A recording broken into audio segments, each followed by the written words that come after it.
China atualiza sua arte da guerra híbrida, né?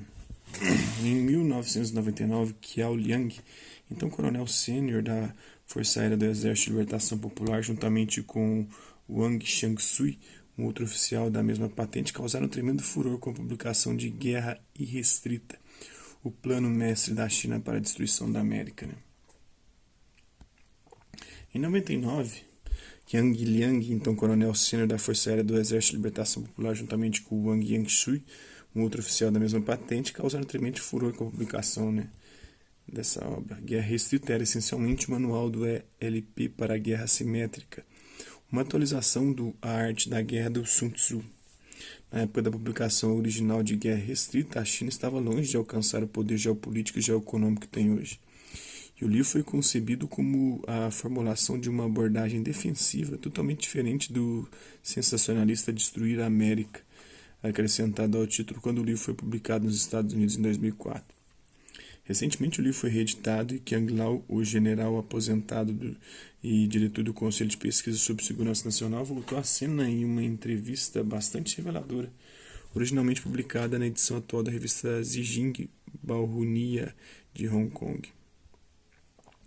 O general Qiao não é membro do Politburo e não está em posição de ditar políticas oficiais, mas alguns analistas com quem conversei concordam que os pontos principais que ele coloca como opinião pessoal revelam muito sobre o pensamento do Exército de Libertação Popular. Examinemos alguns deles, né? Dançando com Lobos. Boa parte de sua argumentação centra-se nas fragilidades da indústria norte-americana. Como os Estados Unidos de hoje podem querer entrar em guerra com a maior potência manufatureira do mundo, agora que as suas indústrias estão esvaziadas. Não dá, né? E como também eles vão manter o nível de consumo com a mão de obra lá tão cara, né? Eles só consomem tanto porque os produtos são baratos, porque é feito com mão de obra barata da China, né? Um exemplo relativo ao Covid-19 é a capacidade de produzir ventiladores.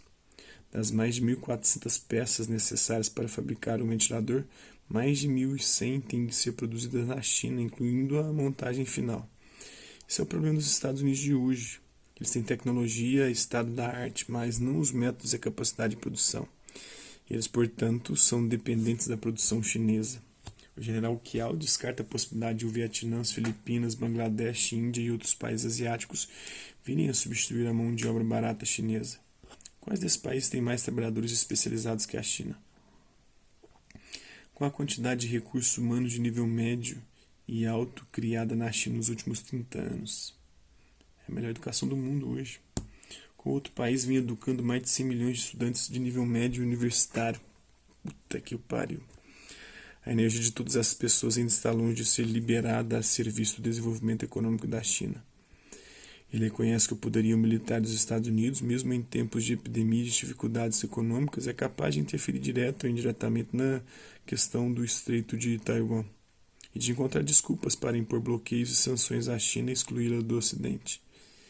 Ele acrescenta que, como país produtor, ainda não somos capazes de prover nossa indústria manufatureira com nossos próprios recursos, nem de contar apenas com nossos próprios mercados para o consumo de nossos produtos. Consequentemente, afirma ele, é uma boa que a China se engaje na causa da reunificação, mas é sempre uma coisa má se isso for feito na hora errada. Só conseguimos agir na hora certa. Não podemos permitir que nossa geração cometa o pecado de interromper o processo da renascença chinesa. O general Qiao aconselha, não pensem que apenas a soberania territorial esteja ligada aos interesses fundamentais de uma nação.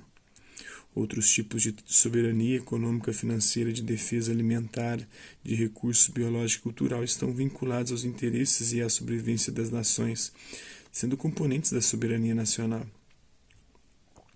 Para estancar o movimento em prol da independência de Taiwan, além da guerra, outras opções têm que ser levadas em conta. Podemos pensar em meios de agir na imensa zona cinzenta entre a guerra e a paz, e podemos até mesmo pensar em meios mais específicos, como desencadear operações militares que não levem à guerra, mas que talvez envolvam um uso moderado da força. Em uma formulação gráfica, o general Qiao pensa que se tivermos que dançar com lobos, não será no ritmo dos Estados Unidos. Temos que ter nosso próprio ritmo e até mesmo tentar quebrar o ritmo deles. minimizar sua influência. Se o poderio americano está brandindo sua vara, é porque ele caiu em uma armadilha. Em poucas palavras, para o general Qiao, a China, antes de mais nada, tem que dar provas de estar determinada a solucionar a questão de Taiwan e, em seguida, ter paciência estratégica. É claro que a premissa é que devemos desenvolver e manter nossa força estratégica e, para, a qualquer momento, solucionar a questão de Taiwan por meio da força. Sem luvas de pelica. Compare-se então a análise do general Qiao com agora óbvio fato geopolítico de que Pequim irá responder olho por olho a qualquer tática de guerra híbrida empregada pelo governo dos Estados Unidos. Desta vez, decididamente sem luvas de pelica. A melhor demonstração dessa atitude veio em um editorial do tipo Vale Tudo publicado no Global Times. Temos que ter clareza de que o enfrentamento da postura supressiva dos Estados Unidos será o principal foco da estratégia nacional da China. Temos que aumentar a cooperação com a maioria dos países. Espera-se que os Estados Unidos tentem conter as linhas de frente internacionais da China e nós temos que demolir esse complô norte-americano e transformar a rivalidade China-Estados Unidos em um processo de auto-isolamento dos Estados Unidos. O corolário inevitável é que a ofensiva escancarada de incapacitar a Huawei será revidada na mesma moeda e dirigida contra a Apple, a Qualcomm, a Cisco e a Boeing, incluindo até mesmo investigações ou suspensões de seu direito de atuar na China. Então, para todos os fins práticos, Pequim revelou agora sua estratégia para se contrapor às declarações do tipo: podemos vir a cortar totalmente as relações feitas pelo presidente dos Estados Unidos, Donald Trump. Uma matriz de racismo tóxico anticomunismo é responsável pelo sentimento anti-chinês que predomina em todos os Estados Unidos, atingindo pelo menos 66% da população. Trump instintivamente se apossou desse sentimento e reembalou como seu tema de campanha de reeleição, com a plena aprovação de Steve Bannon, O objetivo estratégico é atacar a China em todas as frentes do espectro. O objetivo tático é forjar uma frente anti-China em todo o Ocidente. Uma outra instância de cerco ao estilo guerra híbrida focado na guerra econômica. Isso implicaria uma ofensiva conjunta para tentar enforçar embargos e bloquear o acesso das empresas chinesas aos mercados regionais.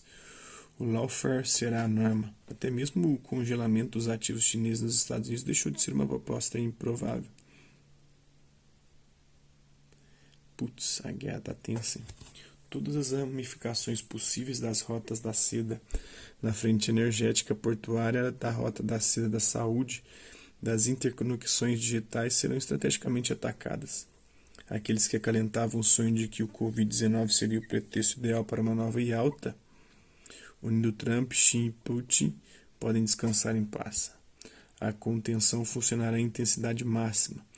Um exemplo claro é o fato de o almirante Philip Davidson, dirigente do Condado Indo-Pacífico, por ter pedido uma verba de 20 bilhões para a construção de um cordão militar robusto, indo da Califórnia ao Japão e descendo ao longo da Orla do Pacífico, equipado com redes de ataque preciso de alta capacidade de sobrevivência em toda a orla, bem como forças conjuntas rotativas e bases avançadas com o objetivo de se contrapor à nova ameaça que enfrentamos, representada pela concorrência de uma grande potência. Davidson afirma que sem uma contenção convencional válida e convincente, a China e a Rússia ganharão coragem para atuar na região com o objetivo de suplantar os interesses norte-americanos. Prestem atenção ao Congresso do Povo. Do ponto de vista das largas faixas do sul global, a atual extremamente perigosa incandescência ou nova Guerra Fria tende a ser interpretada como um fim paulatino da hegemonia da coalizão ocidental sobre a totalidade do planeta. Ainda assim, muitos países vêm sendo asperamente instados pela hegemonia, pela hegemona, a mais uma vez se reposicionarem frente ao imperativo de guerra global, ao terror do tipo: ou você está conosco ou você está contra nós. Na sessão anual do Congresso Nacional do Povo, a se realizar na próxima sexta-feira, veremos como a China irá tratar a sua prioridade máxima: reorganizar-se internamente após a pandemia. Pela primeira vez em 35 anos, Pequim será forçado a abrir mão de suas metas de crescimento econômico. Isso significa também que o objetivo de dobrar o PIB e a renda per capita em 2020 em comparação a 2010, terá que ser postergado. O que devemos esperar é uma ênfase absoluta nos gastos internos e na estabilidade social em detrimento da luta pela liderança global, embora esse último objetivo não vá ser totalmente posto de lado. Afinal, o presidente Xi Jinping deixou claro no início dessa semana que o desenvolvimento e o emprego de uma vacina para a Covid-19 na China, assim que ela estiver disponível, não estarão sujeitos à lógica da Big Pharma e que a vacina será vista como um bem público mundial. A briga tá foda. Essa medida será a contribuição da China para assegurar que os países em desenvolvimento tenham acesso à vacina a preços praticáveis. O Sul Global está prestando atenção. Internamente, Pequim irá reforçar o apoio às empresas estatais com condições de inovar e correr riscos. A China sempre frustra as previsões dos especialistas ocidentais. Por exemplo, as exportações cresceram 3,5% em abril, quando esses especialistas previam uma queda de 15,7%. Vixe. O superávit comercial foi de 45,3 bilhões de dólares, quando esses especialistas previam apenas 6,3 bilhões. Pequim parece perceber claramente o abismo cada vez maior que separa o Ocidente, os Estados Unidos em especial, cada vez mais atolado em uma real grande depressão, de uma China prestes a retomar seu crescimento econômico. O centro de gravidade do poder econômico global está se deslocando inexoravelmente em direção à Ásia. Guerra híbrida? Manda ver. Putz. Caralho. Que tenso. Hasta la vista, baby. Até a próxima.